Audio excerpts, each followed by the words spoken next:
Yo, what's good, guys? It's Austin here, or Luna. So today's story time is pretty ridiculous, man. I hope you guys enjoy it. I've been waiting to tell this for a while. Don't really know why. I guess I've just been waiting for the right time, and I guess no better time like the present. So let's do it now. Today's story time is about the time that a police officer offered me something that police officers don't typically offer people, let alone kids. So yeah, let's get into it. I hope you enjoy it. Leave a like on the video if you do, and let's jump into it. So today's story time all starts off back when I was 16 years old. Pretty young. Now, when I was 16 years old, I hung out with a lot of older kids. There wasn't really any specific reason for that. I just, for some reason, got along better with the kids at my school that were a bit older, or the people at my school that had already graduated. And when I say that, I don't mean I was hanging out with a bunch of 40-year-olds, okay? Like, I was 16 hanging out with 17, 18-year-olds. Now, for some reason, my parents hated this. They did not like that I was hanging out with, kids that were older than me. And, now that I look back on it, it makes a lot of sense. Like, if you're a parent and you have a 16-year-old kid, you probably don't want him hanging out with a bunch of 18-year-olds because what if those 18-year-olds are, irresponsible and buy stuff for him, like cigarettes, I don't know, like stuff like that. So I understand it a little bit now. But, back then I didn't care, and I thought it was stupid that my parents were concerned. So I would usually sneak out after school and just go hang out with my 17, 18-year-old friends, right? Now, one night, it was about 7 p.m., it was a Friday night. I remember I was grounded at this time because I had gotten caught sneaking out the week prior, so I was grounded for 2 weeks. I wasn't allowed to leave. It was Friday night. I was locked inside for the weekend, and I didn't have my phone, so I jumped on the family computer, and I went on Facebook, and I messaged my friend Sam. Now, my homie Sam was 17. He had just recently got his license and a car from his birthday. And he was one of my only friends with a car. So it was really cool whenever we'd hang out. We could just, drive anywhere we wanted. And I can't lie, when I used to sneak out, Sam was my go-to dude. I'd be like, yo, you trying to do something? And he'd come to my house, turn his lights off so he doesn't, wake up my parents with the lights. And then I would just, hop out my window and get in his car. So that's what I did. I hit him up on Facebook. I was like, yo, you want to hang out? And he was like, yeah, man, I'm actually going to a party tonight. You want to come with?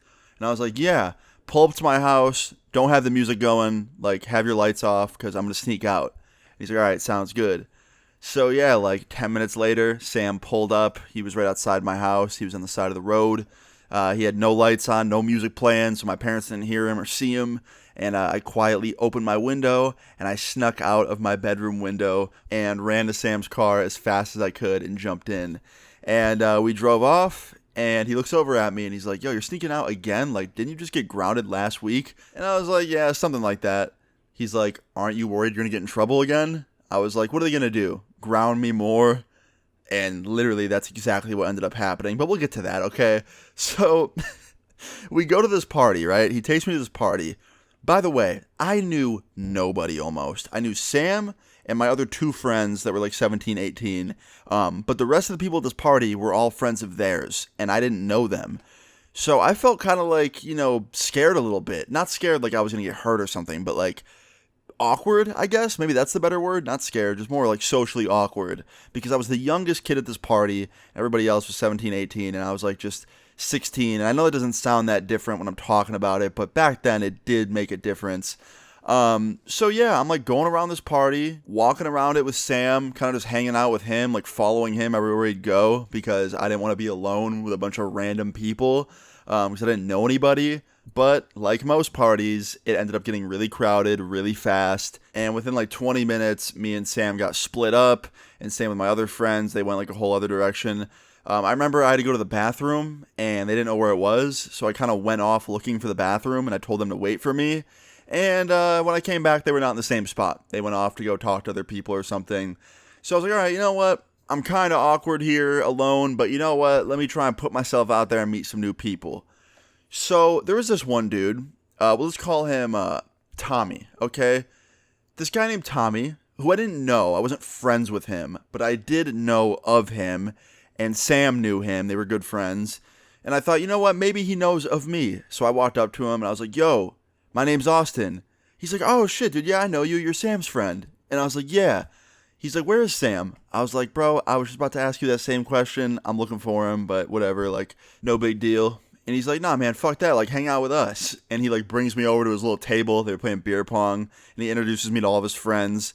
And they were all really cool. Like, actually, it was going really well. And I was very, like, happy that I, like, went up to him and talked to him. Because these people I just met all seemed really cool.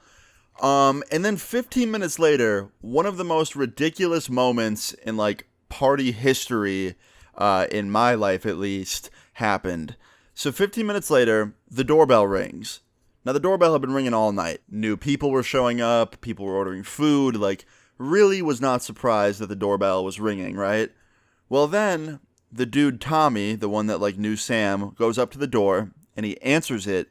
And when he swings the door open, I see something that I did not expect, okay? There is, like, a 45-year-old man at the door. And he doesn't look like a pizza guy. He doesn't look like a food delivery driver. Or, like, somebody that was supposed to be at the party. He looked like a guy that was there to bust the party. He looked like a cop, honestly. Like, he had the mustache, like the classic police mustache you see in movies and stuff. And, like, the outfit he was wearing, even though it wasn't a police uniform, he just looked like an off-duty cop. And he comes in, Tommy invites this guy in with a smile, and then he brings him over to the beer pong table. And Tommy's like, yo, everyone, I want you to meet my uncle. His name was Uncle Artie. He's like, yeah, Uncle Artie, this is Austin, Sam's friend. Over there, that's Sarah. And he's just, like, introducing him to everybody, right? And I'm like, what's up, Uncle Artie? Like, I don't know, it's weird. There's a 45-year-old man at this party full of teenagers. And I'm just, like, sitting there kind of going with the flow. And after he introduces Uncle Artie to the whole beer pong table, Uncle Artie walks over to the chair next to mine and sits down. And he goes, Austin, right? And I was like, yep. And he's like, how you liking the party so far? And I was like, it's pretty cool, man. I don't really go to a lot of parties, so this is cool. And he's like, yeah, so, like, where are the parents at here? And I was like, I'm gonna be honest, I don't really know, personally. I don't even know who's hosting this party. Like, I'm just here with my friend Sam. He knows the person. And he's like, okay, cool. So what do you do, Austin? You got a job? Just go to school? Like, what are you up to? And I was like, I kind of just go to high school, and I got this YouTube thing going on. I'm trying to be a YouTuber, because at the time, that's like, you know, I was still trying to do this full time. And he was like, yeah, man, well, keep trying. Like, don't give up on your dreams. He gave me a really nice speech, actually. But he ends off the speech by saying something I did not expect. He goes, yeah, like, don't give up on your dreams like I did. Now I'm a police officer. And my face immediately changes. And he goes, oh, I know that look. And I was like, what do you mean? He's like, I get it. You're all scared now. Listen, I'm not going to bust you. I know you guys are probably smoking weed here and probably drinking beer. But, you know, I get it. I was a kid once, too. And I was like, okay, well, thanks for understanding, I guess. And he's like, yeah, man. Like, I get it. I'm cool. And I was like, sure, dude. And in my head, I'm just like, yo, this is fucked. So I stand up and I walk away, right? I tell him, like, I have to go find my friends, and I leave. And eventually I find Sam. And I'm like, yo, Sam, your homie Tommy invited his uncle to this party. And he looks at least 40. And Sam's like, oh, what the fuck? Really? And I was like, yeah, and that's not it. He's a cop. And Sam goes, you're trolling, right?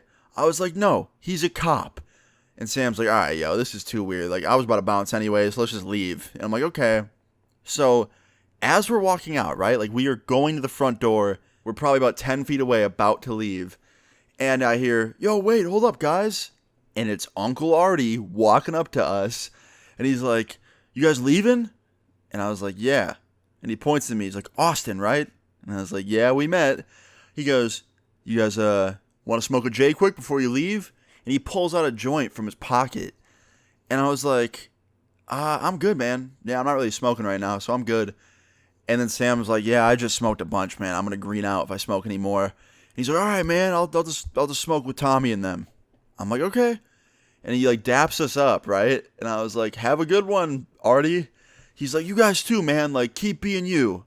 And I was like, I will. And he turns around and he walks away. And then Tommy comes up to us, right? He sees us leaving and he sees us talking to his uncle. So he runs up to us, right? And his uncle walks away as he runs up. And Tommy's like, yo, you guys are leaving? Like, what the fuck? And Sam's like, yeah, I gotta drop him off and then go home. I gotta get up early tomorrow. And Tommy's like, all right, well, there's actually another party happening tomorrow at Sarah's house. You guys should come through. And we're like, all right, cool. And then I was like, is Uncle Artie gonna be there? And he's like, nah, dude, he's only here because, like, he's just trying to be the fun uncle, but I don't want him there tomorrow. So even his fucking nephew didn't want him there, essentially. Like, he was embarrassing him. So after he said that, I was thinking, like, okay, now's my time to ask. So I was like, Tommy, like, what's good with your uncle? Like, is he a cop? Like, he offered me weed, but he also said he was a cop. So, like, is he trying to, like, set us up or something? And Tommy's like, nah, dude, he's just trying to be the fun uncle. And quite frankly, it's kind of coming off weird. And I was like, yeah, kind of. He's like, I know, bro. That's why I don't want him there tomorrow. Like, he's asking my friends here if they want to, like, smoke and do shots and shit. And, like, half of them don't even want to do that stuff. And I was like, yeah, that's not a good look for a cop. And he's like, you're telling me, dude. I had to tell him to fucking chill out. And I was like, yeah, well, he just offered us a joint, so he's still going. And he's like, God damn it. And I was like, yeah, well, anyway, man, peace out. And we just kind of said bye and went our separate ways. And after this, me and Sam got into the car, and Sam's looking at me, and he's like, what the fuck just happened? And I was like, bro, I don't know. And he's like, did a cop just offer us a joint? Like, is that really what just happened? I was like, I think so. And he's like, bro, I fucking lied to him, right? Because I thought he was trying to set us up or something. So I lied and said that I already smoked, but I haven't smoked at all tonight. I don't even know why I said that. That made me look even worse. And I was like, bro, you're just overthinking. Let's just go home. So yeah, Sam drove me back to my house, right? He drops me off. I sneak back in through my window, thinking everything's fine, thinking I got away with sneaking out, thinking I had a good night. And the next morning I wake up, I walk out into the kitchen. My mom was making pancakes, smelled really good. And I sit down at the table, and she just goes, you're grounded for 2 more weeks. And I was like, what? Why? She goes, you don't think I saw you sneak out last night? I was like, no. She goes, I saw you run as fast as you could across the lawn to your buddy's car and drive off. You're grounded. And I was like, why didn't you say anything last night? She goes, because I went to sleep. I figured I was going to get you back home, so I just went to bed, but you're grounded. I'm like, damn it. So yeah, in the end, I got grounded again, even longer. I got offered weed from a cop, which is just insane. And I went to a kind of cool party. So all in all, it was a pretty weird night. I wouldn't say it was great or bad. It was just weird. Oh, and guess what? 6 months later, Uncle Artie, Tommy's uncle, got fired from the police force because he failed a drug test. Go figure. So yeah, all in all, everything kind of panned out how I would expect it to. And moral of the story is, don't be like 16-year-old Luna or that cop. There is no reason for a fully grown man to be at a teenager party offering kids anything. I don't care what it is. Like, that's just weird, and especially coming from an old cop. That's wild. So yeah, guys, I hope you enjoyed this story time. Definitely a crazy one. Please leave a like on the video if you did enjoy it. Feel free to leave your story times in the comments down below, and subscribe if you're new. I'll see you all later. Peace.